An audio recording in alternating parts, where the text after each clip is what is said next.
पॉंडिचेरीचा दुसरा दिवस सुरू होतो हॉस्टेल जवळच्या कॅथेड्रल पासून. बाहेरून खूप सुंदर, शांत आणि एलिजंट वाईब. आत गेलो तर सगळं फॅमिलीमध्ये. काहीच समजलं नाही म्हणून तिकडनं काढता पाय घेतला. जवळच्या कॅफेमध्ये लंच करून थोडा आराम केला कारण पुढचा प्लॅन मोठा होता.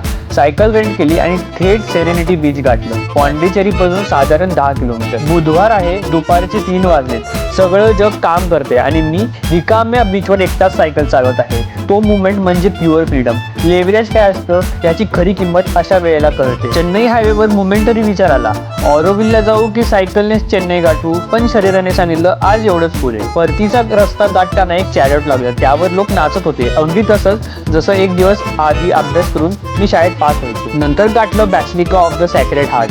मी खूप जास्त थकलो होतो आणि चर्च खूपच सुंदर होतो, त्यामुळे मी तिकडे सगळ्यात जास्त वेळ घालवला. संध्याकाळी व्हाईट टाउनला गेलो. तिकडचे वॉल पेंटिंग, फ्रेंच बिल्डिंग्स आणि त्या सगळ्या वातावरणात सायकलिंग करत आणि लोक फोटोशूट करतात हे सगळं पाहून खूपच जास्त सरळ वाटलं. जवळच्या बीचवर मी एक नवीन मित्र सुद्धा बनवला, खूपच जास्त क्यूट डॉग. त्यांनी हात मिळून ग्रीटिंग सुद्धा केलं.